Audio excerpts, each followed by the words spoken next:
his answer was, if it did come back to along where the railroad is, if it came up to this point. If we extend on north of that into the interstate, it's his opinion, you're going to need a fire station. And we know those will be expensive, but those are just the facts.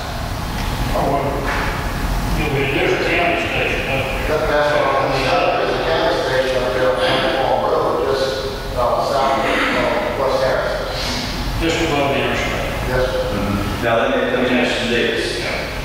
There may be a county station there. The immediate questions that come to mind, would it be adequate for a municipal station which would you all have a full-time fire department? Oh, yeah, certainly, but the thing is, it still does not relieve us of manning.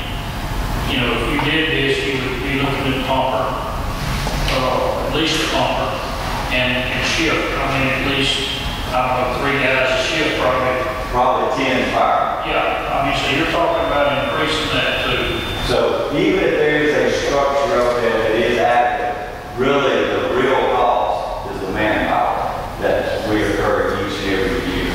Not to make light of constructing a station or purchasing a pumper at all, believe me. But obviously adding 10 firefighters is a significant cost that we incur each and every year.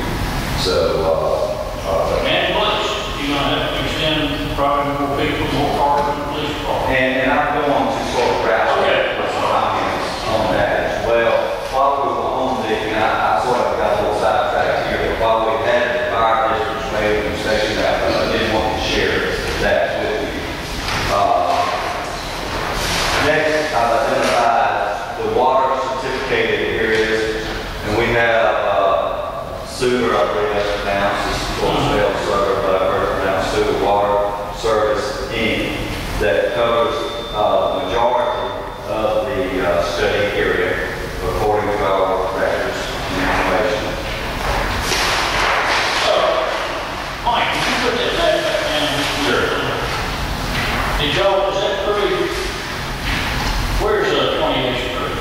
Is that the dark line? With some white? Right, why was I'm in the middle. I'm down with Was that 20? No, like,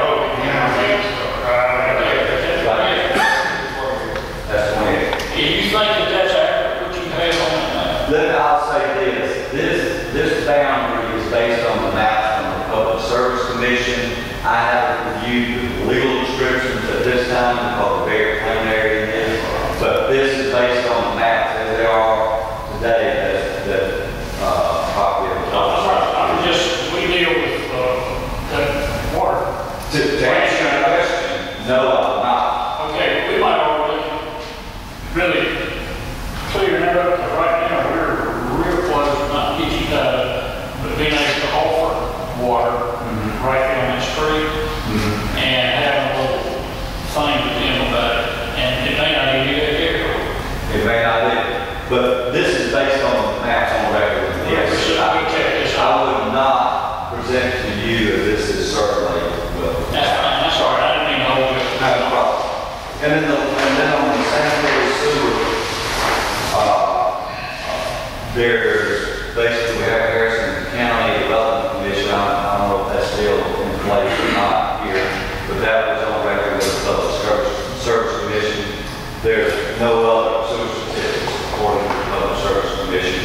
And then we developed just a preliminary street lighting plan here that's just for display purposes, and it's really not, because we're here tonight, not a lot of significance. It's just a preliminary plan that we got.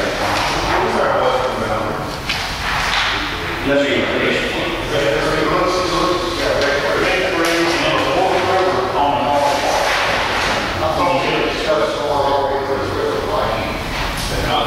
I think that he took a line here that put on the west, that's closest to you.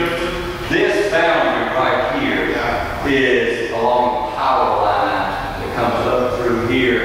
And in reviewing the air photography where schools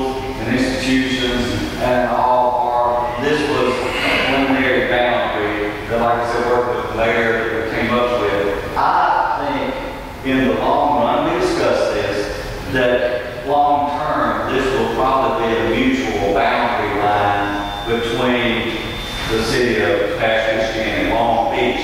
And there's very little in here because there's a lot of floodplain and floodway. And so that's the reason at this point we decided to follow the power line. Because of the land area here and reaching out to the interstate and on up to its real development, this was just not included this time. We can expand it tonight if we want to. It's not too late, but it could go.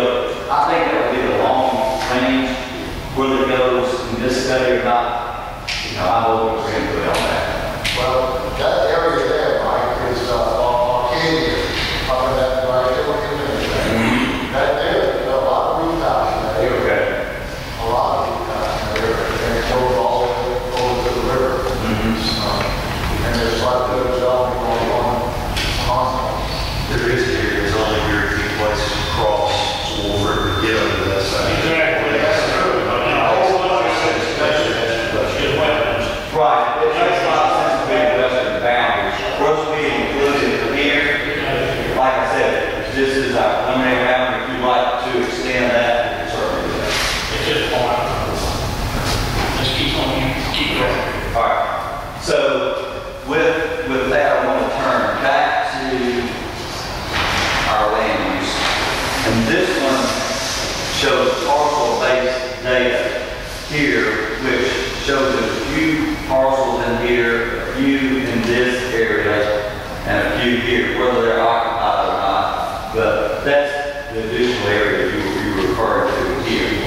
Now, what we're on right now, we've completed just a preliminary demographic analysis of this study area, which can be modified either by your input tonight, or as we get further into our study and analysis, and there may be other issues that say we should modify this boundary, reduce it, expand it, whatever, depending on our overall analysis of the study area. I have scheduled for tomorrow, as you were alluding to earlier about it, the Impact Police Department. Well, I have a full schedule tomorrow to meet with each and every department head independent. I went ahead, by design, met with the rating bureau because they obviously rate the city. They try to do that every, 5 or 6 years or so, 5 years, and they just rate the city. And certainly we don't have any surprises when they come in here, and also we have a fire station right here in Olive.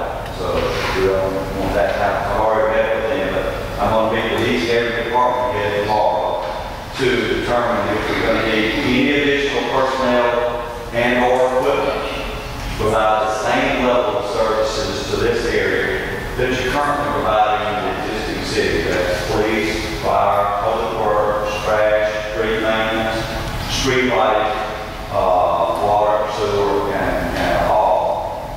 And so that's what my show is for tomorrow.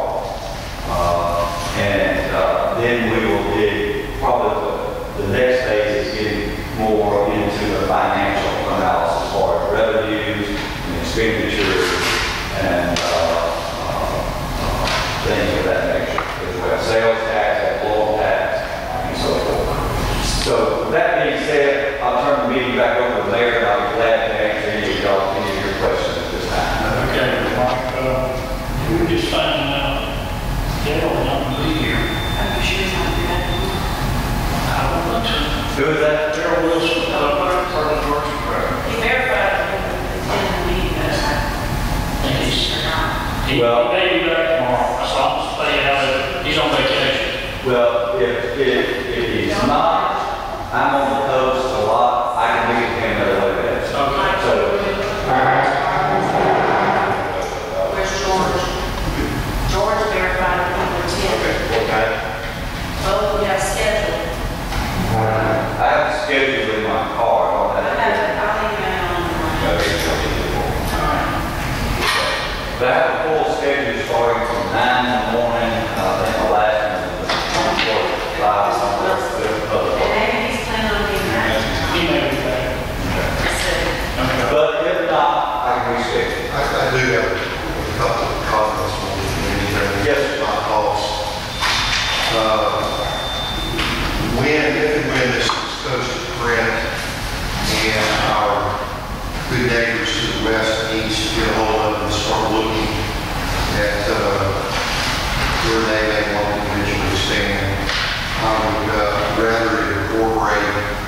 at least two areas, and I'll say on the west side of the city first.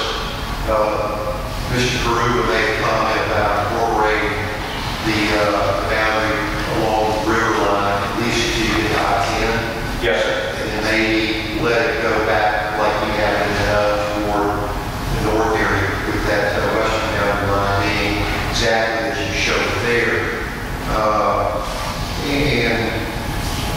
And I know we're talking about a large area that almost doubles the footprint of the city, and there's a lot of cost and other ramifications that goes with that. But that being said, I've always thought that we would, in addition to doing what you've done, Mr. Slaughter, is also take in Canal Road all the way east up to the interstate for a couple of reasons. One, that I think that intersection is going to develop long term. There's a lot of businesses up there anyway that would begin to generate some immediate cash revenues, but also that if and when Klondike ever expands north to I-10 and 4-lane, we've heard that scenario since Hurricane Katrina, that Klondike might 4-lane all the way up to I-10, assuming that the Crossroads campus would develop, fully developed, and there will be another exit there on I-10 at a northward extended Klondike. So it's just my thought, and maybe what you've shown now is a phase 1A, if you will, in the land that I'm referring to, maybe a phase 2. That I would rather the fringe study maybe show it, just so Gulfport doesn't say, look, you can go all the way over past Canal Road into what you're showing now. one of the things that, Yeah, we talked about some of this. yeah, we did. You want to respond to that, Mayor? Well, what we tried to do is, right now, Gulfport serves the businesses in Montana change with their water and sewer, they're already serving. You know, the Crystal Inn, the big circuit, truck stop and the one north and all that, they serve it. They're already on Gulfport sewer and on sewer wet water. We felt like we were going to get a big flowback by those people, by the city of Gulfport over that. And I mean, if you want to do it, we'll do it. But that's kind of why we just cut it out. Because when you go down south on Canal, except for just several parcels, the rest of it's wetlands, it's almost undevelopable. And the same thing happens over by Wolf River. And the same thing happens above our city, over where you see the white cap between the Gulfport line and where we paint that in. That is Flat Branch, Turkey Creek, wetlands, totally submerged, totally unmanageable for the city of Long Beach to have to feel like they can handle that. Right now it's county. County has I think a lot deeper pockets when there's a disaster in that area than we do. And we kind of looked at area that would make sense to a point that was usable land. It's something that you could maybe possibly water and sewer and have this regional water district that's coming down and catching some of this rural area. That'd be something that maybe some development would go there because it's not wetlands. And that's what we've tried to put in this. We didn't follow the river because the river has so much wetlands in it. You know, I mean, you may get a little trail that gets a house on a hill, but the rest of it's underwater. You know, it's what do you call it? Kind of not tidal, but a floodplain. And we just kind of left that alone. You know, we just didn't go try to get over there and burden us. It's already enough burden to try to decide how we can financially do the personnel and equipment it would take, not count water and sewer or roads or drainage, but personnel, first responders and their equipment to even consider looking at heading this area to take this, to try to take this, and present to a judge that we can handle it. And that's why this is, you know, if we want to look at it more, I personally, I would shrink it down some more, you know, to get rid of some more of the wetlands. You know, we did, we tried to make sense